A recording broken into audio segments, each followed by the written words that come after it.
All the way from North Wrynn, it's another episode of the Salty Dog Podcast. Let's get salty!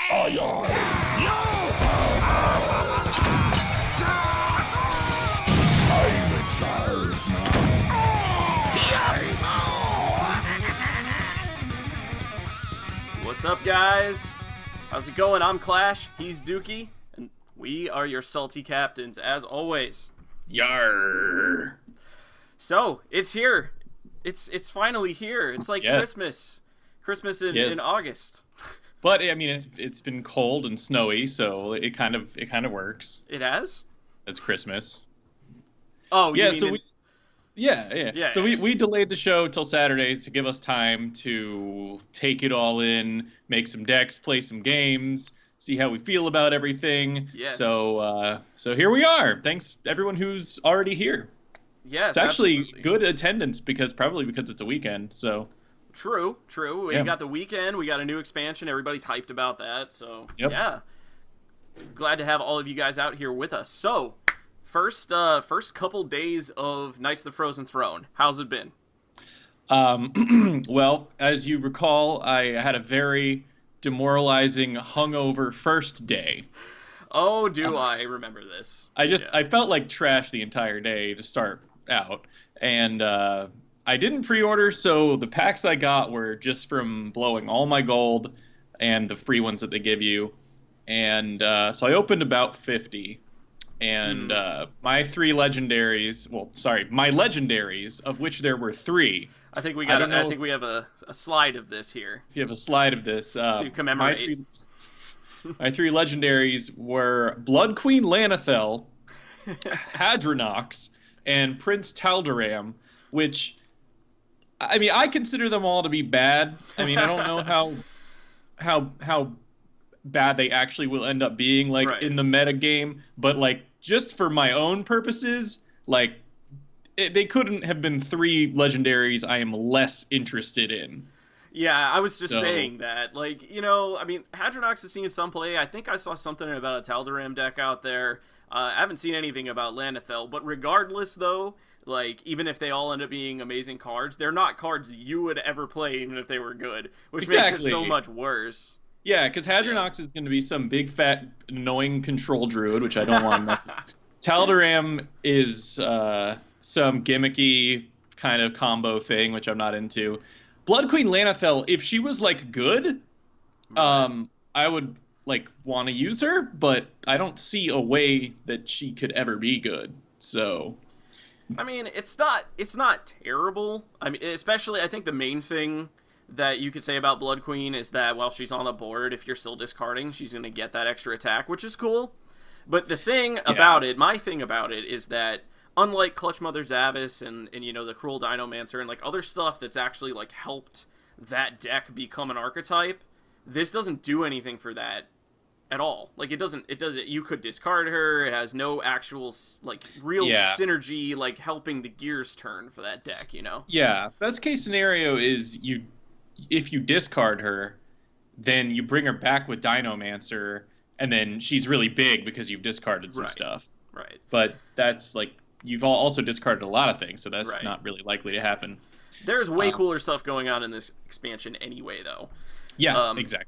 I did pre-order. I opened probably about 100 packs, so I got quite a few legendaries in there, but my favorite part was this was my first pack right here. So if you are an audio listener, I opened the Lich King in pack number 1, and you can see right there, I was so hyped. First thing I did was I messaged Dookie, and I was just like, that's fucking right. That's how it goes. First pack of Knights of the Frozen Throne, you open the Lich King. It's funny. That's how it goes. You were just like, here I go, I'm going to open my packs. And then I see, Clash has opened the Lich King. It was amazing. That's fucking right. I couldn't have asked to open a better... I mean, I would have been just as happy with, you know, Shadow Reaper Anduin, who was, you know, the one I was most looking forward to as far as Death Knights go. But, I mean, the Lich King is so iconic that was that was the best. And in your first pack. And he's a good card, too. Yeah, but other than that, I also opened... I mean, out of the prologue, I got Valera, who I really wanted her. And I got Malfurion, and I got a couple other Death Knights. I'm not remembering everything off the top of my head. I didn't get any golden legendaries, though, which was a sad day. But got some good stuff, though. Yeah, I wish, like, at least one of my legendaries had just been golden, and then I could have just turned it into whatever I want. Yeah, that's the best part. I mean, unless, if I opened Golden Shadow Reaper Anduin, which actually DJ did, one of our frequent listeners. I was on when he opened it, and I was like, what? Give that to me. God. But, that's wild. Yeah, pack opening was awesome. I got everything I could have, hoped for. Got enough legendaries out of those packs. But, let's go ahead and take a look at what's been shaping up. I mean, obviously, the meta's still wide open. There's been no, Data Reaper report. There's no Tempo Storm meta snapshot or anything yet, so these are all super preliminary. I mean, we've only had a couple days, but it's already shaping up to be some really fun decks, so let's take a look at what we've got going on. What's happening? Gadgets and Gazette always gets the scoop. Time is money, friend. Keep it quick, kid. I ain't got all day. All right, so this one here, I've actually been seeing a ton of on ladder. I think it's a deck that a lot of people really wanted to happen. Demon Warlocks kind of been something that hasn't really worked out, at least in a very long time. And when they finally revealed the Blood Reaver Gul'dan Death Knight, I know there was a lot of like, oh, it's probably too heavy. I don't know if Demon's going to work, but this actually has caused quite a splash, at least so far in the meta. It's this version here. I mean, I pulled all these deck lists we're about to look at from Hearthstone. These are all just directly from Hearthstone, and different pros have made the decks. This is Jackie Chan's Control Warlock with the Blood Reaver Gul'dan Death Knight. I think I played against this. Yeah, I'm seeing a ton of it. I whooped it. I whooped it good. Well, you're fast. You are real fast. But it's got Lich King, Despicable Dreadlord, Happy Ghoul. For those, I love the Happy Ghoul seeing play in decks because it's such a funny card, and it is good. It's good really tempo. Good card. Yeah. Earthen Ring Farseer, Abyssal Enforcer, Mistress of Mixtures. The Earthen Ring and the Mistress are kind of how you get those tempo plays with the Happy Ghoul. Tainted Zealot, Dread Infernal, Voidwalker, Defile, Siphon Soul, Drain Soul, all these soul attacking abilities here, Hellfire, Mortal Coil, and Shadow Bolt. The Tainted Zealot is... And Blood Reaver Gul'dan. Oh, of course, Blood Reaver Gul'dan. Bring all those demons back that you've been dropping the whole game. I think the most interesting addition to this deck that I never really would have thought would have seen play is the Tainted Zealot, which is that 2-mana 1/1 Divine Shield spell power. Oh, that is interesting. Yeah, but the reason they use it, though, is because it works really well with Defile. They can get these huge Defile boards. That makes a lot of sense. Oh my god. Yeah. So, like, the first one, like, pops the Divine Shield on the spell power and hits everything for 2, kills something, then goes again for 3, kills the Zealot after the shield has been popped, then goes for 3 again. It's crazy. So. Yeah. Yeah. Oh, that's ridiculous. Yeah, they have a ton. I mean, it's everything you expect from Warlock. A control archetype Warlock. They have so many board wipes. They've got the Abyssal Enforcers, the Hellfires, the Defiles. It's just continuous, just like board gone. So if you're using, you have a ton of Divine Shields in your homebrew deck that we're gonna look at, which works really well, I think, probably against this kind of thing. Yeah, it was just a matter of just like tempoing out really well. Right. And I was just, I was too established, mm-hmm. For them to like lock me down. So. Right. And you've got a ton of those, like the Bone Mare and stuff like that pumps value into your kind of lower value minions. So that's pretty cool. Yeah. And then, once they switch, it's 10 mana, so you got to pick like the perfect turn to do it. But once they get that insane hero power, that 2 mana for 3 damage lifesteal, that's when they really stabilize and they start to get kind of out of your reach because they can just keep removing your minions and gain a ton of health. So yep. I actually haven't had too much trouble beating this with my Shadow Reaper Anduin deck, just because usually my burst can just like outrun their ability to stabilize. But it has beaten me though, just depending on how the cards get drawn there. Yeah. But I'm really happy with the fact that a lot of the Death Knights are seeing play. And this is one that I didn't think was going to, and I'm happy that it is. Yeah, definitely. Bringing back demons is a fun thing. Yeah. Oh, and every deck we're going to look at has a Death Knight in it, because why wouldn't it? All right, so up next we have, this one's made by Trump. It's a Jade archetype, but it's using some of the new cards, mainly Malfurion the Pestilent and Ultimate Infestation, which everybody knows how insane Ultimate Infestation is. Yeah. So you have your standard Jade Shell, Aya Blackpaw, Jade Behemoth, all that stuff.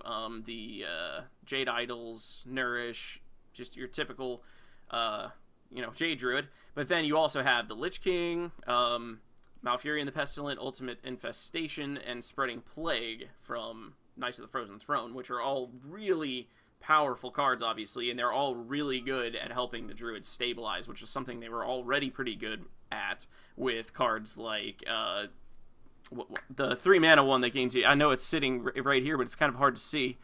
What is that called? Oh, maybe he's not running it in this one. Interesting. Huh. He's not running the, the 3-mana one you choose 4 attack or 8 armor. Oh. Yeah. What is that called? I thought it would be in this deck. I've been seeing lists that are still running that, and the Earthen Scales. It's interesting not to see either one of those in this deck. Yeah. But, Malfurion the Pestilent gives you the ability to stabilize with that 3 armor gain every turn, which is almost as much as Control Warrior used to be able to do back in the Justicar Trueheart days. Yeah. That card is Feral Rage, by the way. Rage. Thank you. That's Thank you, Elec Man. For real rage. That's the one. For real rage. Yeah. So, this deck has ditched the what's it called? The Gadgetzan Auctioneer engine for card draw and uses Ultimate Infestation instead. Which, it's more armor, you get the 5/5, and the 5 card draw. So... Yeah, I always thought, Gadgetzan Auctioneer didn't fit in Druid quite as well as it does in Rogue. Yeah, once they got to those endgame plays where they were pretty guaranteed to keep drawing into their idols, or 100% guaranteed, depending on how late it got, that's when it was bad. But yes, that really only came into play against slower decks, which they're already favored to beat. But now we have that awesome 4/6 ghoul that just rips all those things right out of their deck, which I haven't felt the need to play that yet, but if Jades get too out of control, I'm going to do it. Yeah. People be teching that. Yeah. All right, so up next we have a deck that I never thought was going to happen, but here it is, Exodia Paladin. God. Basically, this deck just tries to use Auction Master Beardo and get coins off of the Burgly Bully to refresh the hero power that Uther the Ebon Blade, the Death Knight, gives you, which is to summon a horseman, and if you get 4 horsemen, you just win the game. So it's kind of kitschy, but it can totally be done. It's insane. Yeah, and it also has just a ton of value packed into it, and you can just win the game normally as well. So you have Auction Master Beardo, Ragnaros Lightlord, Sunkeeper Tarim, Wickerflame Burn Bristle, Burgly Bully, Doomsayer, Aldor Peacekeeper, Ivory Knight, Stonehill Defender, Wild Pyromancer, Acolyte of Pain, Hydrologist, Forbidden Healing, Lay on Hands, ton of healing in this deck. Equality, Spike Ridge Steed, Consecration, True Silver Champion, of course, Uther, who also gives you a lifesteal weapon. So this deck has sustain for days, sits behind big taunts like Spike Ridge Steed and stuff. Yeah. That's the thing about crafting that Uther for my Paladin deck, which I have not done yet. It's just that the fact that his hero power is this thing where if you set up this elaborate plan to get all 4 horsemen or whatever, then you win the game. And it makes me feel like if I'm not using it for that reason, then I'm wasting it. You know? Well, yeah, but you could look at it as it's just doubling the effectiveness of your hero power, right? You're getting 2/2s instead of 1/1s, which is pretty sweet. Even if you're not even considering that secondary win condition, I think it's still pretty good, but it might be a little heavy for your deck. Yeah, that's the one thing. I think ultimately I probably will craft him just because I have historically just had every Paladin legendary, so why stop now? Yeah. You didn't open any of them this time, though, did you? Hell no. That sucks. Yeah, I think you have opened a lot of them in the past, though. I have. I Yeah. opened Tyrion, I opened Bolvar, I opened Eadric the Pure. Oh, what a good one.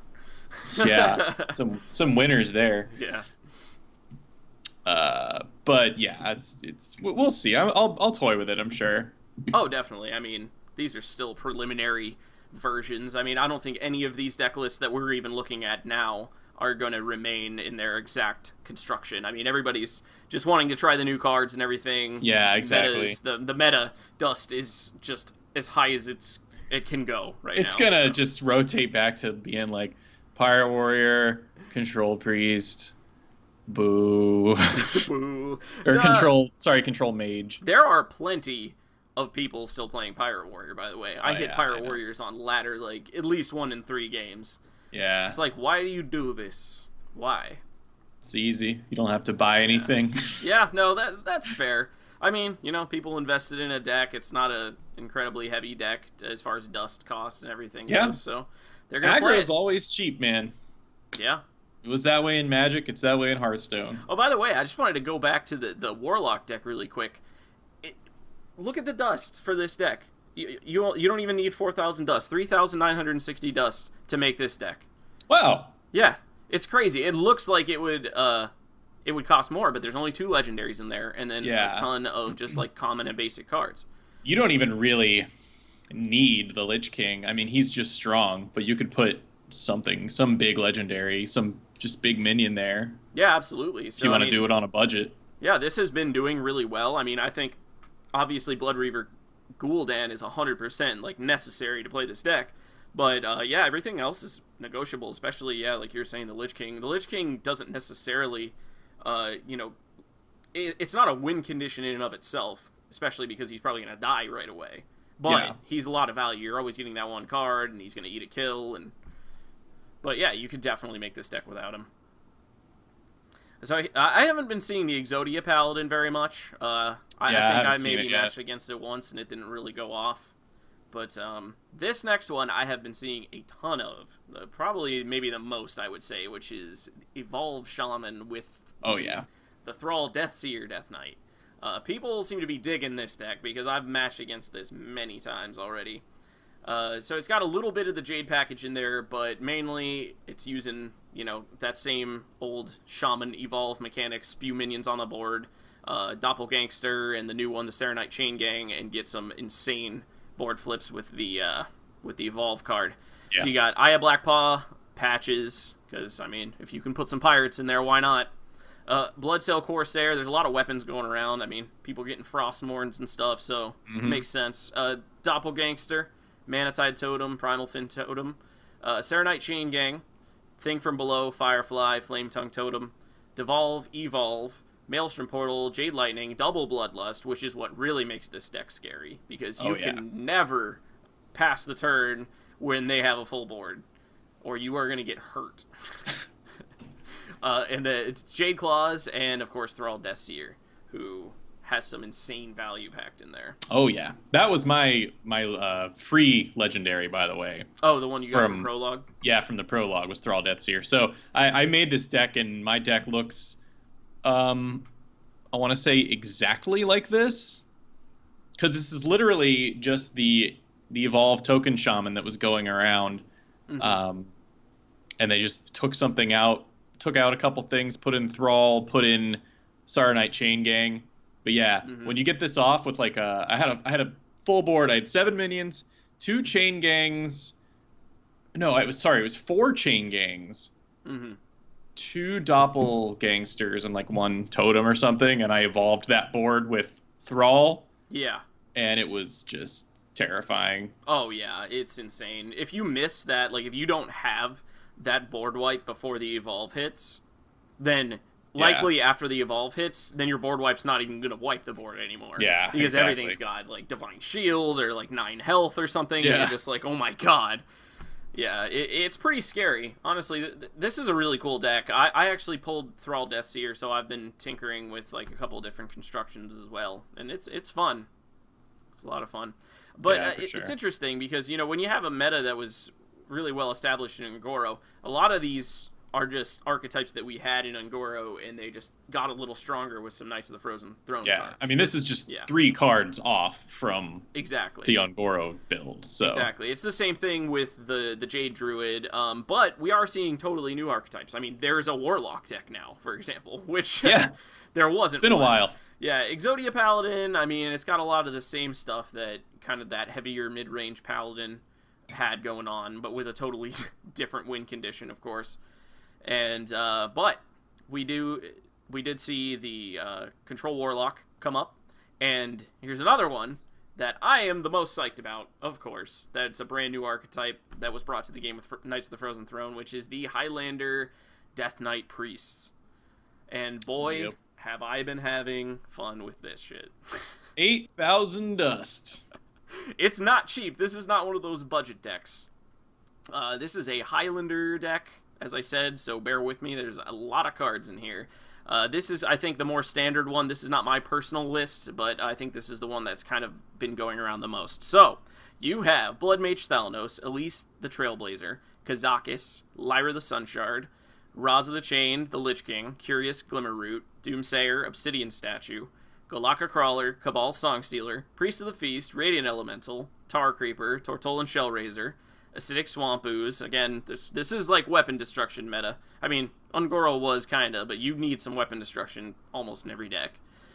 Northshire Cleric, Dragonfire Potion, Shadow Visions, Devour Mind, Eternal Servitude, Free from Amber, Greater Healing Potion, Potion of Madness, Spirit Lash, Holy Nova, Power Word Shield, Shadow Word Death, Shadow Word Pain, and, of course, Shadow Reaper Anduin, who is, I don't know, I mean, I know you kind of hate Control Priest, but the ability Void Form is such a cool ability. Oh no, it's very cool. Like, yeah, it's everything. They finally fixed Shadow Form, you know? It's like, it's what you've always wanted. Yeah, well, they fixed Shadow Form by ignoring it entirely. By making something else, yeah. Funny story, not only, like, did they not synergize this power at all with Shadow Form, which, I mean, I've given up on Shadow Form at this point. They obviously don't care about it. It's now actually actively bad if you somehow get a Shadow Form, which is something that's happened to me already in 2 or 3 separate games. I keep getting it off Lyra. And if you get Shadow Form off Lyra, that's a card you can't play because you overwrite Void Form. Right, and Void Form refreshes when you play a card anyway, so it's not like you could get a final shot off by switching into Shadow Form and refreshing it, because you'd refresh anyway. So exactly. It's literally Yep, I lost a game where I had to pass the turn when this priest, who was also a Death Knight Anduin priest. I mean, if you match against a priest, you're pretty much playing Death Knight Anduin. I had to pass the turn when they were at 1 health, knowing that I was going to die because I did not have another card that I could play to switch, like, to activate Void Form one more time, because I got 2 copies of Shadow Form off of Lyra. Yeah. So I had to Shadow Form and then Shadow Form again, and it was just too much. It was bad. That hurts. Yeah, bad times. But I've been having so much fun with this. I mean, just sitting there, just like firing off all those Void Form shots, just like leaving it in there when you have. It's crazy. Like when it's happening to you, it seems overpowered as fuck. I'm just like, how is this even fair? Yeah, you just keep getting shot in the face. Or you can use it to clear up the board. I mean, it's so cool, so cool. All right, so I think next we are going to talk about our own lists, which are definitely at least a little different. Mine's pretty similar to that last, the Death Knight Anduin Highlander that we were talking about. I mean, a lot of those cards you just gotta have in there, but there's some room to kind of tweak certain things and have like a different win condition. But yours is pretty much like totally different from the Paladin one that we saw. Oh, from the one we saw, yeah. Right. Yeah, mine's totally different. All right, so let's check out Dookie and I's little homebrew decks. Something instinctive? I hope you like my invention. Love my new recipe for science! All right, so we got yours up there, aptly named. Put your face in the light! So, my original plan was, of course, I wanted to make an aggro paladin. I thought maybe the tools were there. But it fell flat. It couldn't. The minions couldn't survive to get buffed, and Right. it was very sad. So I went for the mid-range build, and I took the mid-range paladin deck that was going around during Ungoro, and I used it as a skeleton basically at first, and once you see the list here, there's very, very little of that left.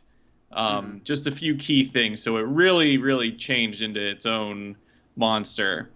But the deck list is it's 2 of everything unless I say 1. But Argent Squire, Righteous Protector. So I have 4 Argent Squires. Argent Protector, 1 Equality, Outdoor Peacekeeper, Rallying Blade, Stonehill Defender, Wicker Flame Burn Bristle, Arrogant Crusader, Consecration, Corpse Taker, Bolvar Fireblood, Grook Fu Master, that's a 1 of, Skalamander, Spike Ridge Steed, Sunkeeper Tarim, the Black Knight, 1 Bone Mare, and Tyrion Fordring. Did I say Tyrium? I think I heard Tyrium. Tyrion Fordring. So this is just like a pretty typical mid-range paladin deck, but it's got it uses a ton of that Divine Shield synergy. I made the choice to run Rallying Blade and not True Silver Champion, and I know that seems like blasphemy, but the 4 slot in Paladin is always so packed, and I had to make room for some of these dope new cards from Frozen Throne, like Arrogant Crusader, and my Bay Corpse Taker. Yeah, that card is really cool. That's one of the coolest cards from the set, honestly. Yeah, Corpse Taker's so dope, and if my Grook Fu Master's still in my deck, which is where he belongs, and he must never show his face in my hand, then that thing comes out as a 3/3 Divine Shield, Taunt, Lifesteal, Wind Fury, and I have put the hurt on some folks with that shit. Yeah, I've been the recipient of some of those. Yeah, attacks. so it's good times, and so just there's so many Divine Shields in here, and you got your Rallying Blades. You've got Bolvar Fireblood, who I thought was terrible upon first glance. But then I was just like, you know what? I'm just going to try it. And the first couple games I played with him, he was the MVP. He came out and got so huge and was hidden behind taunt minions. Mm-hmm. And there was one game where, just due to all the stat altering paladins can do, there was one game where I finished somebody off with Bolvar as a 13-1. Wow. Because I had to equality or something. Oh my god. Yeah, but it was just ridiculous. You got your staples, your Outdoor Peacekeeper, just to keep those huge threats in check. Stonehill Defender, so you can get multiple Tyrions or multiple Sunkeeper Tarims, or... Card is officially overpowered in Paladin. Yo, absolutely. I've even pulled Righteous Protectors off of Stonehill Defender because I wanted to play a bunch of stuff in one turn, and then go into a Rallying Blade or something. You can get, when you're playing that card at Paladin, you can get so many different legendaries. Yeah. You can get the Lich King now, Tyrion, Sunkeeper Tarim, Wicker Flame, Burn Bristle. It's crazy. Yeah, it's insane. What else is interesting here? Oh, Skalamander is a choice I recently made, and I'm not totally sold on it yet. It's a 5-mana 2/2, but if it dies on your opponent's turn, you get an 8/8. Yeah. And the reason it's in here is because it curves right into Spike Ridge Steed. So that forces your opponent to kill it. That's a really good target for Spike Ridge Steed. It becomes a 4/8 taunt, and that's good in and of itself. And then when that dies, you get an 8/8 and a 2/6 taunt. So that's good times. It's also board wipe protection, even if you don't manage to hit it with taunt. If they've got a flame strike, or so much board wipe protection in this deck. That's why I love it. Yeah. The Arrogant Crusader, he's a 4-mana 5/2, but if he dies on your opponent's turn, you get a 2/2. 2 cards I want to talk about. Black Knight. There is so much taunt right now in this meta, and with the Lich King running around, I think the Black Knight is a totally viable tech choice for a lot of decks. Mm-hmm. And then Bone Mare. We talked about this guy Yeah. when he was revealed, and we said that this dude was gonna wreck some people. You and cannot look at those stats on that card and be like, eh. I mean, it's too much. It's like a 7 mana, like 9/9 taunt, basically. It's so much. Yeah, It's so even much. better. It's better than a 7 mana 9/9 would be, It is, honestly. because you're throwing 4 of that power on something that's already on the board that can attack. Or like, even if you don't have anything and you're at 9 mana, you can throw it on a Silverhand recruit, and like that minion is now good. Yeah. You know, Yeah, you just absolutely. created You're something Blessing of out Kings. of nothing. Yeah, you're it's a sitting there with a Blessing of 4/4 and a 5/5. Yeah. So And I've had a that's lot a of strong success board. with this deck. It doesn't require you to craft too much new stuff. I think Bolvar is the only new legendary. So if you guys want to give it a try, see if you can kick some asses. Yeah, this almost feels like like sort of a meta breaker type deck, because you know it's all very like control. A lot of the decks we saw are combo based or control based decks, and if you can like get in there early and just like buff up all these huge minions, you've got the board wipe protection and all that stuff. It's almost like counter metaing, trying to get in there and kill those Blood Reaver Gul'dans. Yeah, exactly.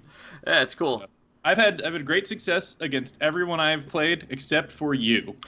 So, well, let's take a look at that deck that's been giving you some trouble. Void Reaver BS. So that's the deck that you've always wanted in this game, and this is the deck that I have always wanted in this game.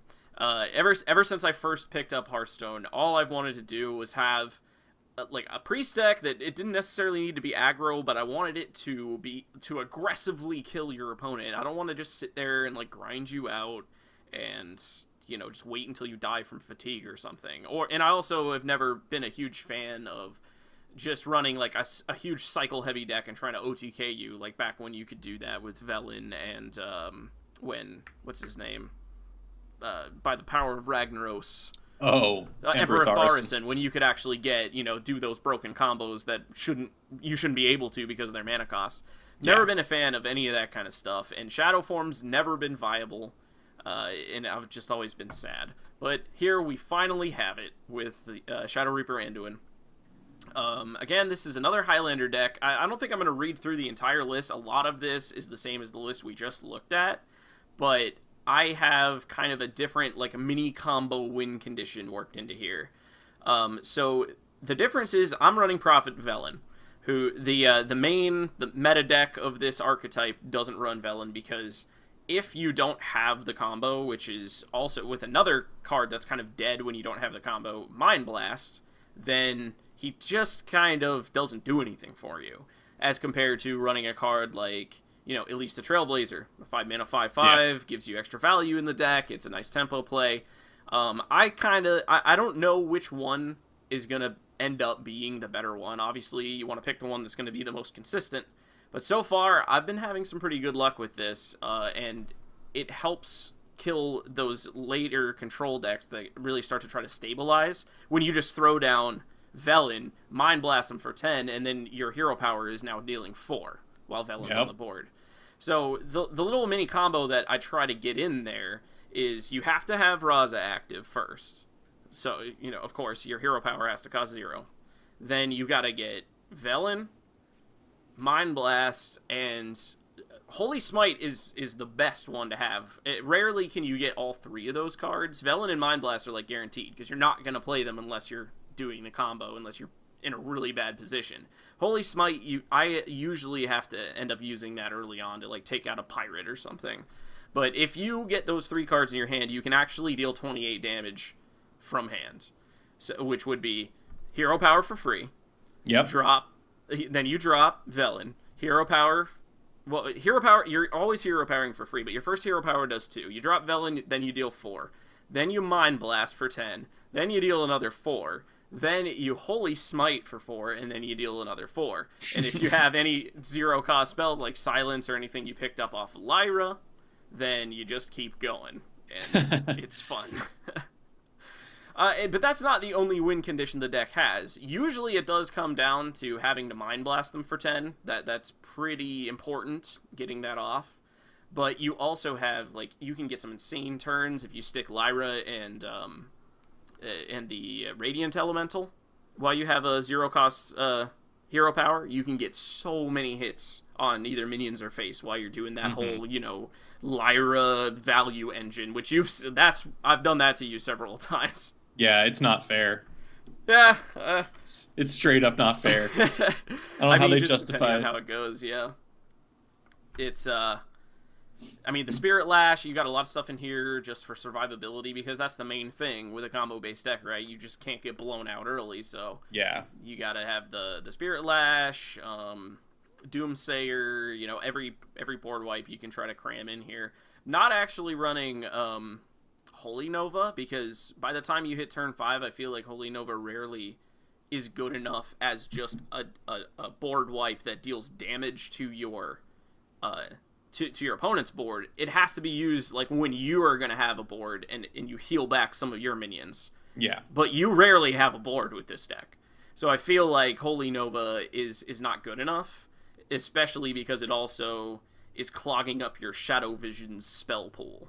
True. Because if you can grab like an extra Dragonfire Potion, an extra Shadow Word Death, or even, depending on if you're in a really good position, you can pick up an extra Mind Blast.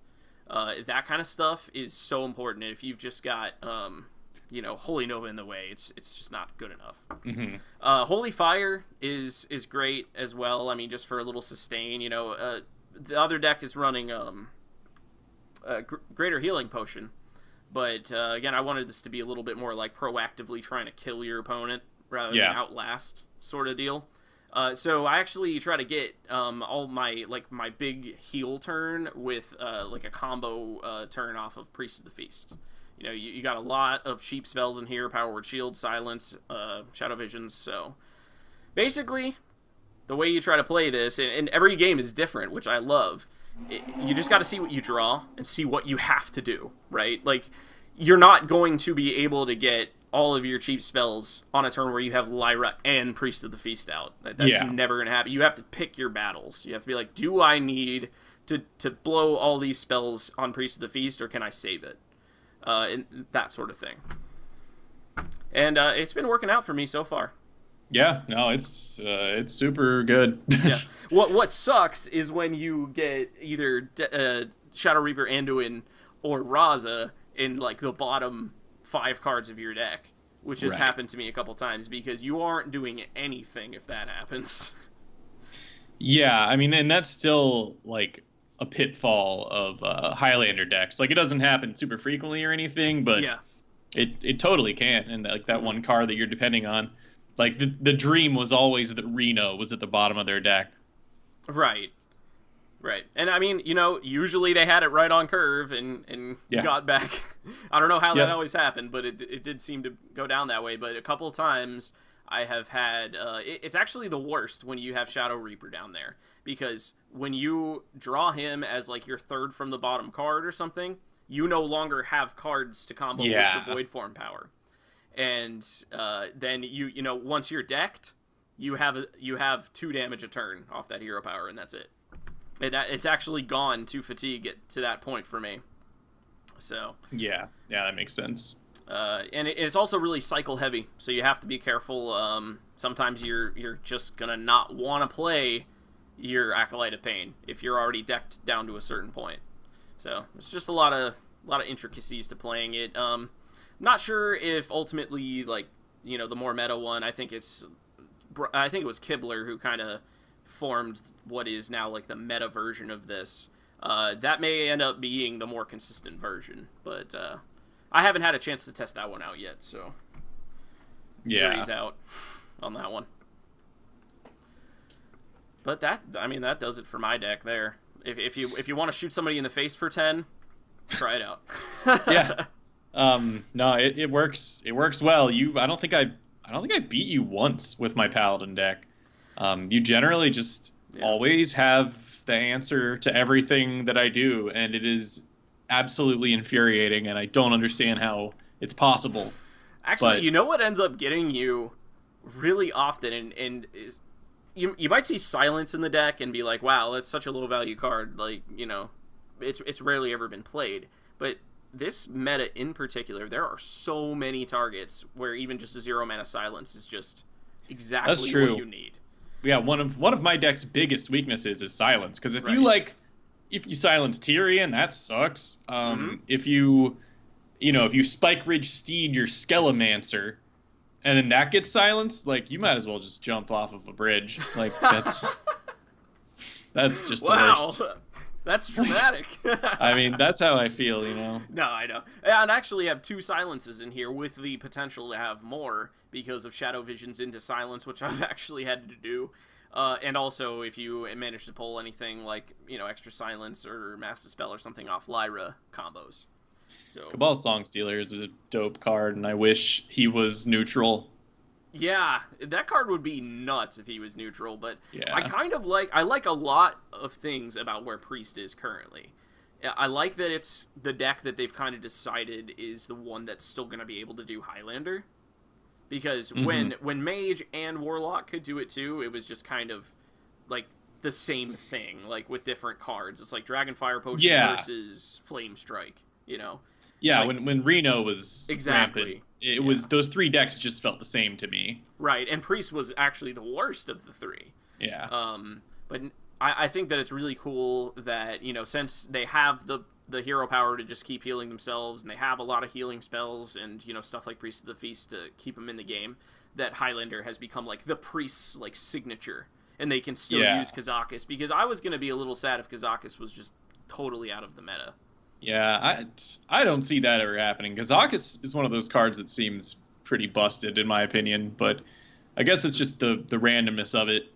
Yeah. There are so many potion whiffs. That's the problem with him. I mean, when you get that potion that you need, it's so good.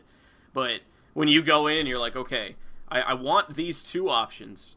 If I get at least one of them, I'll be okay. Yeah. And then you don't get either one. And then you're not okay. Then you want to jump off of a bridge. Yeah. Yes. Then you're very not okay. Yeah. Yeah. By the way, just never take draw. I took draw a couple times, and it has always backfired. You actually have a little bit of a problem in this deck with having too many cards in your hand. Like, I have been juggling, like, having to throw out coins or just do, like, weird shit like that, not to start burning cards.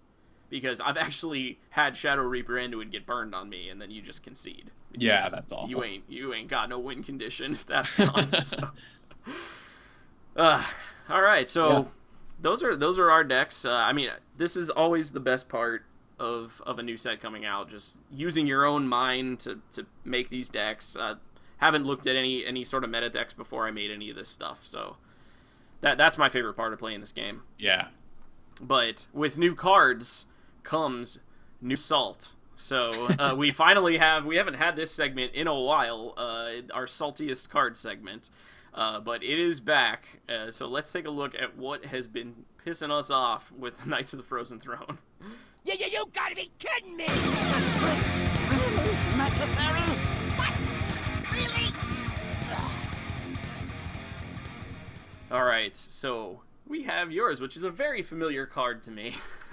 Yes, I believe it was you, in fact, that made me hate this card so much. Aw. So I remember when we were talking about Spirit Lash, and we were like, God, this is so much worse than Maelstrom Portal, or it's even worse than Arcane Explosion because it hits your minions too.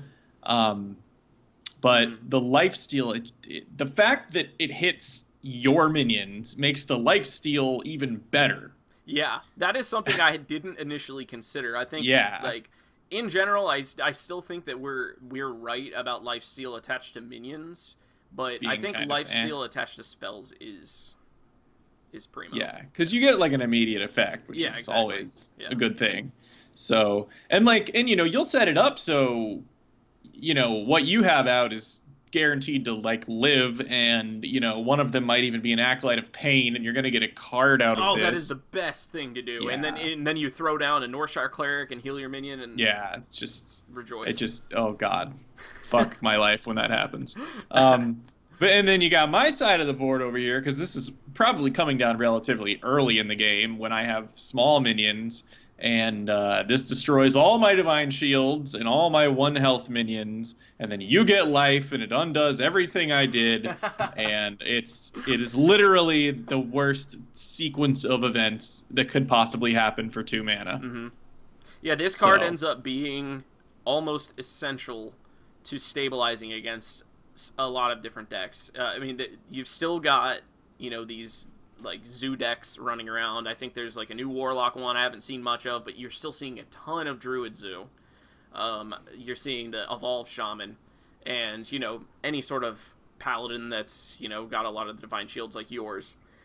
You really need this card, not only just for a board wipe, but also just to stabilize. Yeah. With that lifesteal, and if you get it with Blood Mage Thalanos too, that's the juiciest. Oh yeah, that's the sweetest plum. The sweetest plum. Yeah, I mean it doesn't have as much board wipe potential as Defile, but it's also not something that you have to like build around. Yeah. Like the current control warlocks building around being able to make a good Defile. With this, you just Spirit Lash and you're good to go. Yeah. Yeah. All right, so it's a good card. Yeah, I like it a lot. Definitely underestimated it. Yeah, I think we both did.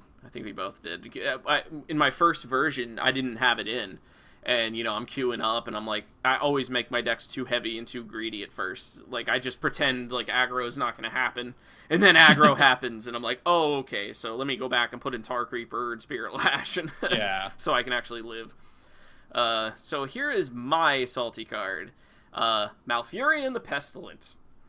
I have had a problem with Druid for a while now, and like honestly, my salty card is Druid, but it's just falling on Malfurion the Pestilent. My problem with Druid is they have so much goddamn health gain. It's crazy. It's crazy. You can never count the Druid out. Like with slower decks like Jade's can be, like they need their time to ramp up and stuff. If you're really laying into them, or if you know that your deck has a lot of reach, like spell damage reach, which Shadow Reaper Anduin does have, you can kind of lean on that. It's like okay, build up your Jades. I've got you low enough to where I know I have the reach and the time to finish you off. But then they make a 9/9 Jade and Earthen scales it, and you're like, I can't. What was that all anymore. about? Yeah. How you gonna go and do that? Yeah, so and they already had all that potential before Knights of the Frozen Throne even came out. Now you have Malfurion the Pestilent, who gives you 5 armor, and then you can start gaining 3 health a turn. Like while you're sitting there trying to build your combo, they're just getting farther and farther out of the reach of what your deck's capable of doing. And you can drop Fandral after you turn into Malfurion the Pestilent, and your hero power does both. I know. It's crazy. It's insane. Crazy. Yeah, I haven't faced this guy, but I did face the Ultimatum deck, so it's. I think it goes in a similar... It probably had him in it, and I just didn't see it. Yeah. And, and then there's also the choose one. If you don't have... Like, okay, you can get the 2 Scarabs, which is probably, like, the choice against your deck. Getting the Scarabs to protect his face from aggro. But then you also got the 2 Poisonous Spiders, where if you don't have an answer to take care of those when you're in the late game, then, in your hand, like, with my deck, is full of, like, Obsidian statues and, like, stuff that you need to play and stick. Yeah. Then you're like, what do I do now? Like, you've got... But, I mean, you can take them out with the Void form, but that's assuming that you are in Void form. But, I mean, there's just so many what-ifs. Like, if you don't have the answer to Malfurion, like, all of Malfurion's shit that he brings to the table, then they can just totally blow you out of the game. And he's only 7 mana. Exactly. He's a relatively cheap one. Mm-hmm. Yeah, so I see this come down, and I'm just like, it's just like one more thing that you got to heal yourself and stabilize. Yeah. I don't like it. Like, priests don't heal anywhere near as much as druids do, which is so strange to me. Well, druids in WoW, if you've ever dueled one, which is true. Not an experience I recommend. No. I mean, they literally tank, heal, and DPS all at the same time, switching between turning into different animals and then turning back into a cow and then healing themselves and Yeah. like it's literally like playing a Hearthstone druid. Like they just have it. They have everything. You're right. You know, I did not think of it that way, but honestly, they really are like channeling that feeling of how frustrating it is to try to fight a druid. I have this story that I always have to tell about when I was doing dailies back when Sunwell Plateau was the thing, like at the end of Burning Crusade, and I'm just doing my dailies, minding my own business, and some Alliance laser chicken comes up behind me and starts moon firing me. And I'm already fighting something, so, trying to gank me. So I finish off what I'm fighting, I turn around, and I just, like, lay into this druid and just start destroying him. And he's, just running away. This little chicken waddle. And I'm like, oh, there's no way you're getting away from me. I got this.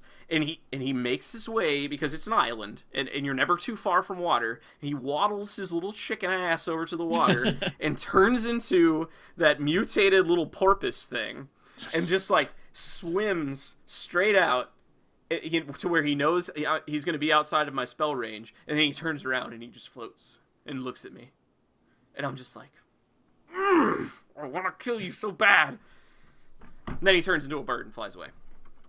It's like, well, yeah, no, I've been there. It's druids, man. It's like you picked a fight with me and lost, and then you still get like the last laugh.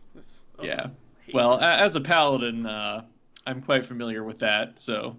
Oh my god, you and your bubble hearth. True. You needed that, though, because you were always prot and you couldn't do shit to play. Yeah, I couldn't do shit. People would gank me, and I'm just like, alright, see you, losers. It's like, well, I guess I gotta do this.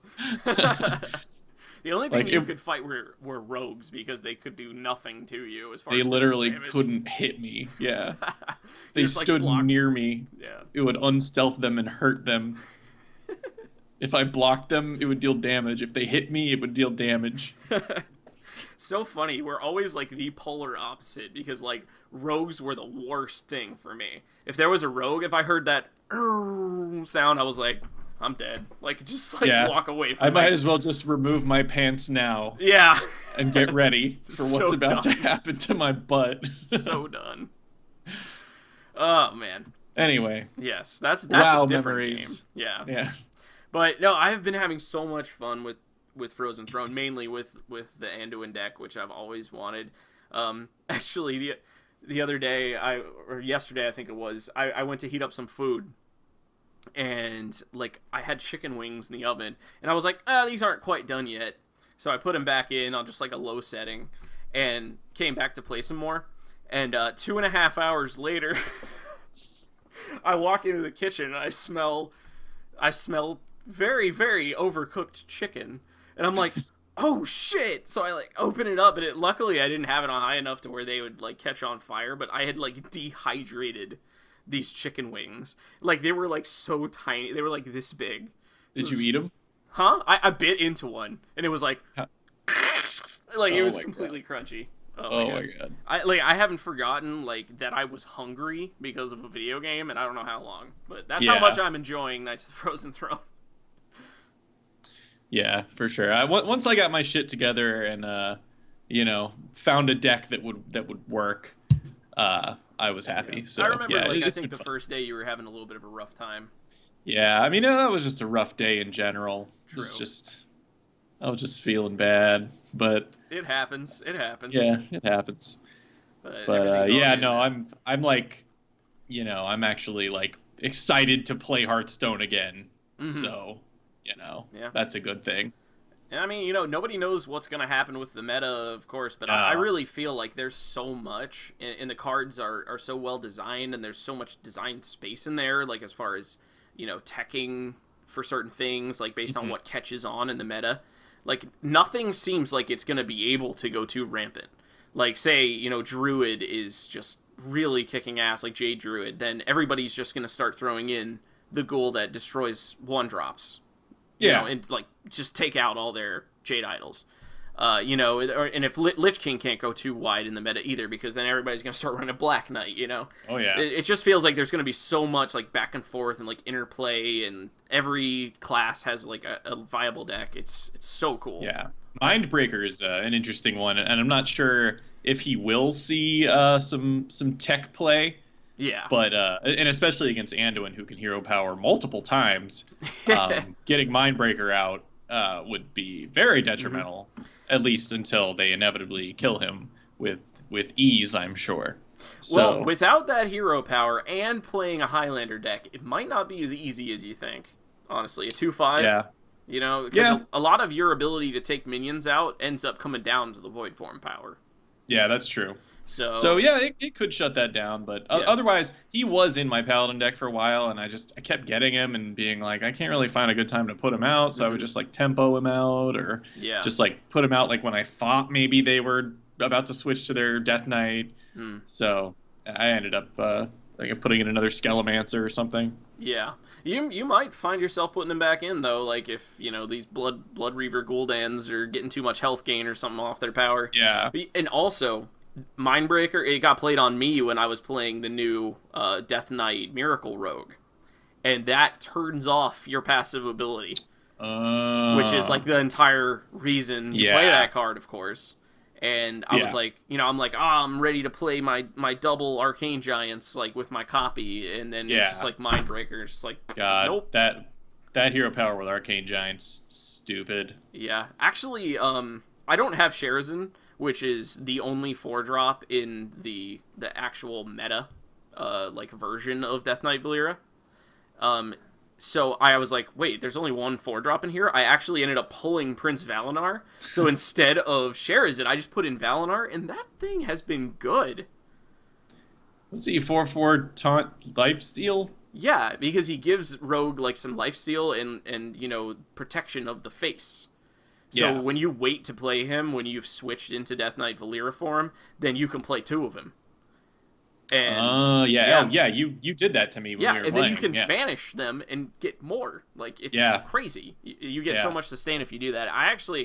If you're trying to play Miracle Rogue and you're having trouble with aggro or something, like if you're just like getting bursted down before you can get to the late game, I would seriously consider trying Valinar, because Sherazin's probably better because of how many times Miracle Rogue can inevitably get that card back. But Valinar does a whole different thing. Like, he really just puts a stop to the incoming damage to face, which is nice. Yeah. Yeah. All right. Well, that man, I could probably keep talking about these new decks and stuff for days. But we also have our whole card challenge segment, of course, which we always cap the show off with. So do you want to remind us what we challenged everyone to do last week? Yeah, so last week's challenge was to design a card that somehow affected the cards in your opponent's deck or hand. Because we're seeing that for the first time in Frozen Throne, actually, burning cards from your opponent's deck, or Gnome-Feratu MVP. Yeah, Gnome-Feratu. So I said, I want you guys to take that and run with it, and we got some really cool stuff. Yep, all right, let's take a look at it. Prepare yourself for the ultimate test! All right, so up first, we have a pretty funny one here from Stefan Essen called Sir Mulligan Do-Overer. Yep. Which is pretty hilarious. But it's a pretty cool card, too. It's a 6-mana, 5/7 taunt, battle cry. Both players shuffle their hand into their deck and draw as many cards as they lost. So, you got 6 cards go in your deck, and then you just draw 6 new cards. Yeah. He's not, overstated, really. I mean, he could arguably be a little weaker. Mm-hmm. But you're going to time that battle cry to when your hand is basically full of dead cards, and it's even better if your opponent's trying to build a combo or something, and you're just like, nah, let's just shuffle that back in. Yeah. So I think this guy's really cool. I think he would see play. I do too. I would put him in my Priest Highlander deck today if this I'd was a probably card put that him they in my printed. Paladin deck today. Well, because I mean, it fits into so many things really well because I mean, especially for control and a Highlander type deck. Like, what are the two things that you're worried about all the time? It's protecting your face so you don't die, which this thing has taunt, and then it's making sure that you get the right sequencing of cards when you need it. And Yeah. you know, if I'm sitting there with like Velen and Mind Blast and I haven't even Raza'd or gotten Shadow Reaper Anduin yet, I can just be like, all right, let's try this again. Yeah. Let's do over yourself- this. Yes. Yeah. Give yourself a do-over. Yeah, From Sir Mulligan himself. And at the same time, you're probably screwing over what your opponent has been setting up. Yeah, Because exactly. when you're playing this game, you're not just playing, it's like, okay, it's my turn, I just do something this turn, and then, like, I'm not thinking about what I'm going to do next turn. Usually you're setting up for something. And when you just totally unplanned, your hand is gone. That's pretty insane. Mm-hmm. Yeah, All right. solid card. Yeah, I like it a lot, and the little knight is funny. Yeah. All right. Up next, we have Corrupted Magus. I really like seeing cards that weren't that great when they came out and like kind of tweaked a little bit. And we actually have another one that's like that a little bit later on. So this is from Wrynn, and it's the same as far as mana cost and stats as Magus was. 9 mana, 4/8 dragon. But whenever your opponent draws a card, you add a copy of that card to your hand, which the old Magus was when you draw a card, you get a copy. Obviously, it's way cooler to get cards from your opponent's deck, and you get a guaranteed activation of Magus, which you never did before Yes. with Magus, because it had to pass back to your turn for you to be able to do that. Yeah, just the fact that it's guaranteed and you get knowledge of what your opponent has, Right. makes it super strong. I Dougie think Fresh. I got the stats wrong on this. Or on Yeah. the old Magus. Yeah. Yeah, he said the old Magus was an 8 mana 6/8. So clearly this one has a better ability. So I guess they nerfed Right. the stats. Well, actually, it's better though because you can't Shadow or Death it, right? I mean, That's true. He's immune. He's immune to the words. yeah. When I said it, I was like, wait, Magus wasn't a 4/8, but I just always think of those legendary dragons as 4 attack. You know, Yeah, like yeah. Sarah and Malagos and all that, but yeah. Super cool idea. Yeah, it gives you insight into what's going on in your opponent's deck. You know for a fact one of the cards, like what they just top decked is. I mean, it would be incredible to get all that knowledge.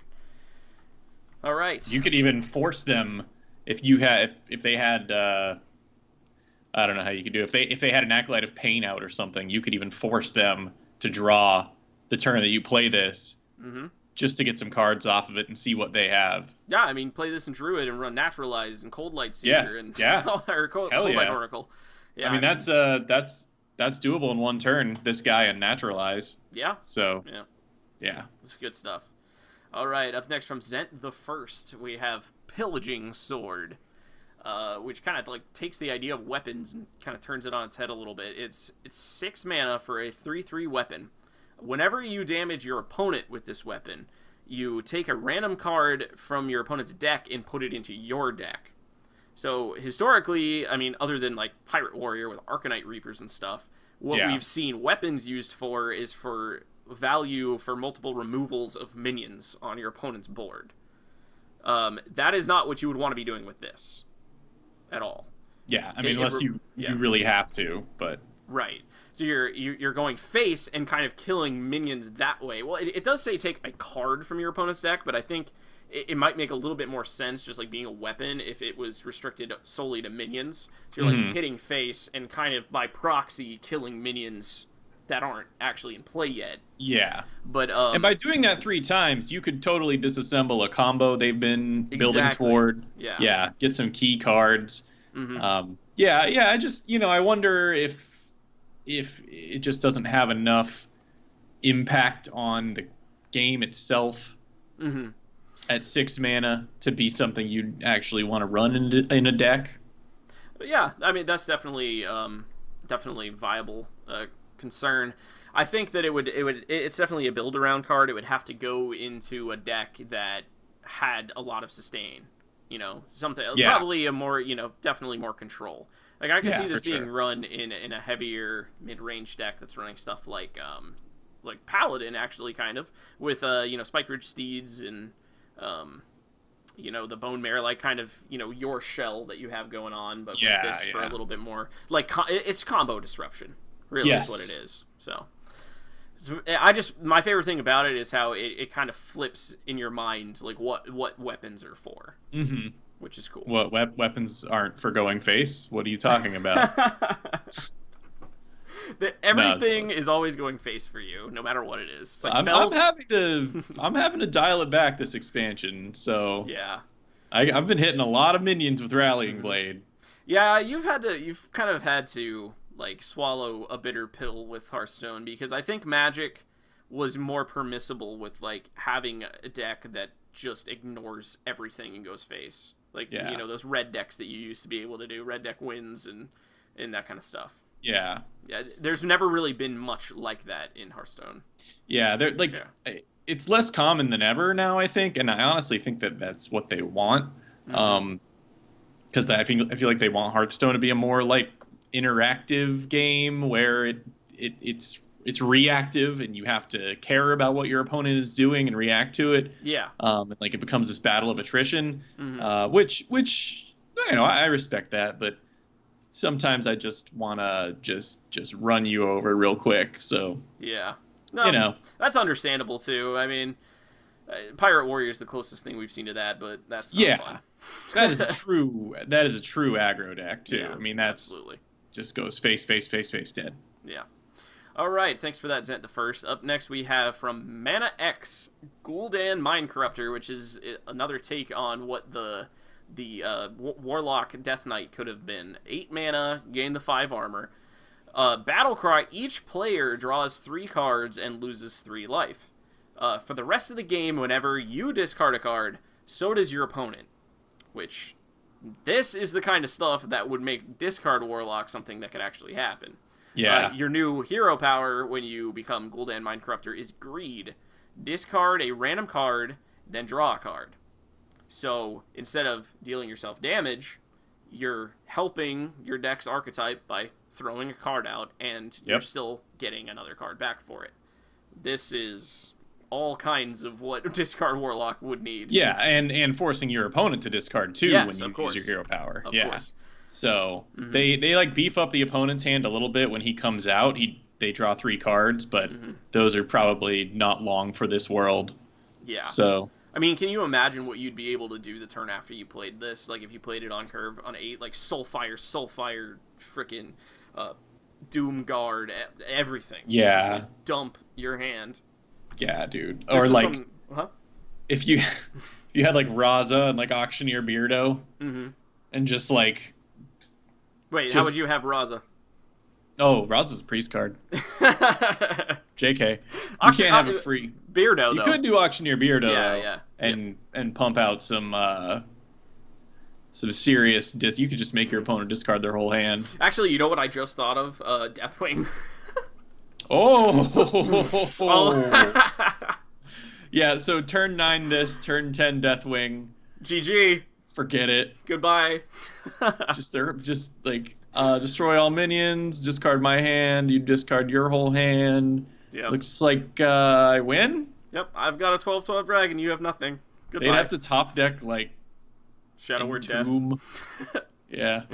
I guess Entomb's not in anymore. Yeah. Well, if it's wild. Yeah. Alright. That's really cool, though. I like it. Yeah, he's badass. Up next from Dougie Fresh, we have Varian Wrynn Soul Taker, which is just kind of like the Magus we just saw, which is a new take on Varian Wrynn, who, that's a card that I misevaluated when it first came out, the original Varian. I thought it was going to be really good. It seems good. It's like draw 3 cards, and if they're minions, you put them into play, but it just never really panned out. Yeah. But with taking, like, almost the exact same mechanic, but making it your opponent's deck, just like Magus, instead of your deck, it's your opponent's deck, it becomes insane. Like, possibly too strong. Because you're getting 3 of your opponent's cards immediately, which, that's combo disruption. If you just draw onto the right stuff, your opponent's win condition could be gone. And if you're drawing any minions, you're getting all that value of just putting them right on the board, which is nuts. Like, this would absolutely be a card worth playing. Yeah, absolutely. Yeah. And I mean, 10 mana 7/7, he's still got that understated stat line that Varian had. So I like it a lot. It's a really cool idea. It's a really cool twist on the card. Yeah, I think just changing that one simple thing to drawing the 3 cards from your opponent's deck makes this just infinitely better. And it plays right into a Fatigue Warrior archetype. It does. I was literally gonna say, this fatigues them faster. So God, gross. Yeah. I mean, I'm glad this isn't real. Right? Yeah, I'm pretty glad this isn't real either, because I could just see the Control Warriors running rampant with this thing. Yeah, just like taking my Tyrion, drawing an Uther Death Knight, and then becoming that, like, right. I don't know. Becoming Shadow Reaper Anduin. Yeah, exactly. That would be so hilarious. Oh man, that would cause some crazy interactions. Totally. That's a good one. Yeah, I like it. It's also really cool art of him. Like, when did that ever happen to him? Yeah, I guess this actually is Legion wondering that. Stuff. Yeah, I guess it's a Legion. Probably his Legion, yeah. Varian's gone dark. He's looking rough. All right, so this is the first time we, for our last card here, this is the first time we've done this, but we were so torn, we actually had to combine 2 different submissions onto one, because they're so similar, and we liked them both, and we just had to do it. So from I'm a Dragon and the Louis Do, we have 2 very similar cards here. One is for Druid, called Ravaging Furbolg, and it's a 3-mana 2/2 with Battle Cry. Give all minions in your opponent's hand -1/-1, which I had never thought of, like, reverse hand buffing. Yeah, hand debuff, yeah. Which, by the way, is way stronger than hand buff. Yeah. And the other card here, this is the Louis Do's, is a warrior spell called Demoralize. 3 mana, give all minions in your opponent's hand -2/-1. So they're so similar, it's crazy. One of them's a little stronger but doesn't have a body. A little stronger on the hand debuff, and the other one has the body attached. Yeah. In general, though, the ability is so strong, I think Demoralize is the stronger card. Because you are taking so many minions and just, like, making them almost unplayable. Like, they're not going to do what they were intended for. They might have 0 attack at that point and just come out and be like an egg, but it doesn't hatch into anything. Like, imagine this played against your deck, and, like, all of your Argent Squires are dead in your hand. They're just dead in my hand. Yeah. When you play them out, they'll just die. Like. Yeah. And I think that this effect is a little overpowered. Like, I don't think...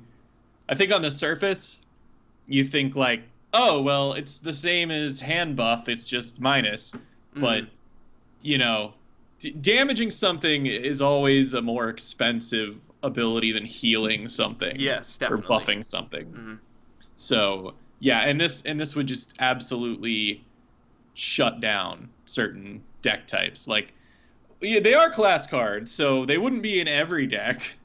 True. But, if Pirate Warrior's running rampant, then you're going to see a lot of demoralized warriors and, Druids running this Furbolg. Pirate Warriors would be teching in one Demoralize against each other. Yeah, they absolutely would. You'd be like, who's going to get their Demoralize first?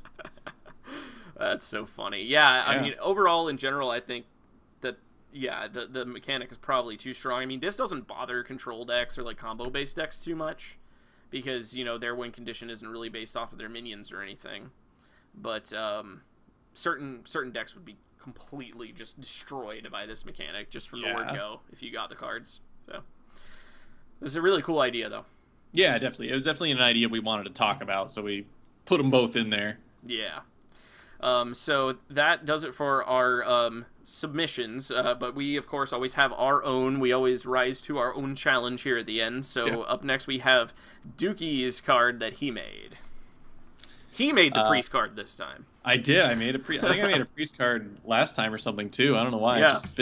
It fit what I wanted to do. Yeah. So this is called Void Madness. I took that whole Void theme that they're doing from Frozen Throne, and it's also a Madness card because it takes a minion from your opponent. So it's 0 mana. Spend all your mana. Discover a minion in your opponent's deck that costs that much. Add that card to your hand. It costs 0. So, this is like a thing where you could potentially hit nothing or only bad things, but it's meant to be used more strategically to where, like, you know, let's say they're playing against a paladin and you've got 8 mana and you're like, I'm just gonna go in and snipe your Tyrion. Because if you read the card, it says add that card to your hand, so you're actually taking the card from their deck, putting it into your hand, and then you can immediately cast it because it costs 0.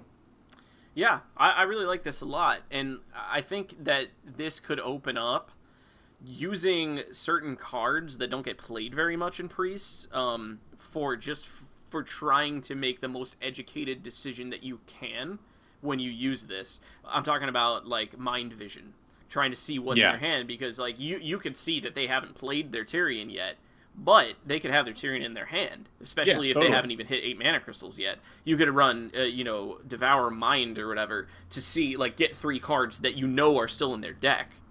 And be like, okay, well, I just pulled this out of their deck. I know it's there, so you could just target that specifically. So I think it actually synergizes really well with, like, some mechanics that haven't had a lot of synergy in Priest in the past. Which is really cool. I didn't even really think about that.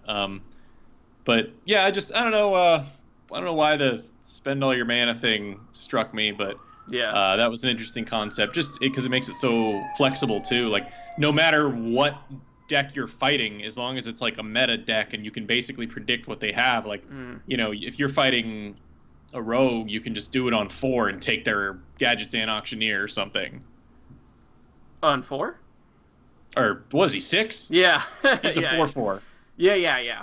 No, I see what you're saying. Yeah, do it on turn 6 and take their Gadgets and Auctioneer. Yeah, because, like, you know, in cards where they have duplicates, you're pretty likely to hit it, because they probably don't have both of them in their hand. So yeah, it's a lot of cool interactions that you could do there with that card. Really cool. But you could also kind of hit nothing or have to do something else on the turn when you wanted to do this, or which makes it a Priest card. It does make it a Priest card.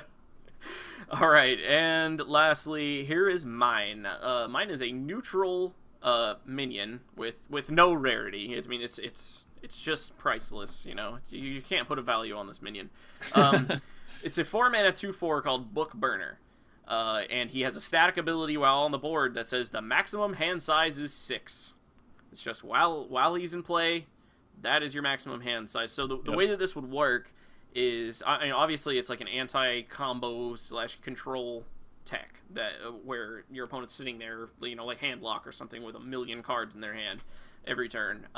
They wouldn't just discard everything past 6 that they have, but as long as this is on the board, until they either kill this or get their hand size below 6, every card they draw is going to burn. And that's just going to be what happens. Yeah. So, I don't even know why I thought of this. It's so funny. It's like our brains swapped for this challenge, because like, normally I'm the one playing control, or like I'm sitting there with 9 cards, and I'm like, oh, I'm going to fuck over people with lots of cards in their hand. Yeah. That same person that submitted the Pillaging Sword or whatever, they also submitted the One-Armed Wizard. Oh yeah, I think I saw that. Yeah, it was the maximum hand size is halved. Right, so it would have been 5. So yeah, it would have been 5. Yeah. Which and that is something that like I would totally put in a deck, because like I'm staring down these control decks that I see they have 10 cards in their hand every turn. And I'm like just trying to play my stuff, and like they always have like 7 answers for everything. And it's just like when I see that many cards, I'm just like, I know no matter what I do, it's gonna get killed or countered in some way, because you just have so many options. So I want to just be like, how about you can't hold on to every fucking thing you draw? How about you actually have to play your goddamn cards? I think the main problem with having hand size reduction is effects that force your opponent up to draw. I think that is probably where it gets too overpowered. Yeah. Like playing this, again, in Druid, where you can run Naturalize and Cold Light Oracle, and you're just like, I'm burning your entire deck. Yeah. But, I mean, conceptually, if mill wasn't a thing, I like this ability. Like, it's a good anti-control tech. Yeah, absolutely. I would run that so fast. Yeah, I know. I was making it. I was like, Dookie's gonna like this. It's such a red magic card. Like, oh, totally. Red hates big hands. There was even that card that had the flavor text. It's like, how did it go? Is like many wizards or whatever think that each decision should be made painstakingly and every option should be weighed or whatever. That's usually when I kill them. Yeah. Yeah, it was like, oh, what was that card? Mind Blow? It was like empty. I want to find it. Mind Blow? I don't know. That doesn't sound right. Mind Blast. That's not it. Damn, I can't remember what it was. I'm just going to type in, that's usually when I kill them. It's head. It was head. Surprise, surprise! It didn't find it. Head crack. No. Anyway, you get the gist. Anyway. So before I forget to do it, I'm gonna pose the next week's card challenge. Every once in a while, we just do a little bit more of a lighthearted one, and I'm feeling in the mood for that, mainly because I have a great idea for this one. So we're just going to do a meme card challenge for next week. The challenge is just to make it funny, and just, you know, we can all just get a laugh out of it. Yeah. Something we were talking earlier, you remember this, don't say it, but I made that pun with a card earlier. Oh, yeah. I'm totally using that. So make a meme card, and let's just have some laughs next week. Yeah. Yeah. Keep it light. We did a meme challenge once before. Yes, and it was great. I can't remember what mine was. Oh, I did Harambe. Yeah, you did Harambe, Yeah, and I did it was Pepe. Harambe. Yeah. All right, I think I know what meme I'm gonna go with this time. Good. Next week should be pretty hilarious then. Yeah. But that does it for our show. Thanks to all of our submitters. I think you already did it. We retweeted all the submissions that we got. Yep. We only, we picked the top 6, just because we get so many now. We don't want to spend like an hour reading through everybody's cards, but we appreciate everybody who, consistently submits to us, and welcome anybody who wants to get in. I mean, the next week's an easy one to get in on if you want to make a meme card. Should be pretty fun. Yeah, I mean, I guess the rules are a little different this time. If the card you make is balanced, that still is going to count more than if a card is just totally off the wall and busted. So yeah, I think the rules basically still apply, except now they're just silly. Yeah, so, but I would say I'd say in general it's a bit more flexible than usual. Yes, absolutely. Yeah. And that does it for our show, though. We'll be back at the regular time. We switched it today to Saturday, so like he was saying at the beginning, so we could get some playtime in and have some informed discussion about some of the decks. And but next week we will be back on Thursday at 5 Pacific, 8 Eastern. And for those of you that want to stick around after the show, we will play against the winners. And if any winners are any winners of the card creation, I don't just mean winners in general. Everybody who listens to the Salty Dog podcast is a winner. Exactly. So any winners of the card creation challenge for this week are in the chat and want to play against us in the fine game of Hearthstone, stick around. Yes, absolutely. We always do some games after, and of course, if you want to play us, you didn't make it into the top 6, we will definitely still do that. It's just like a priority thing. Or we might end up playing each other if you guys want to see us hit each other in the face. But until next week, stay salty, guys. Stay salty.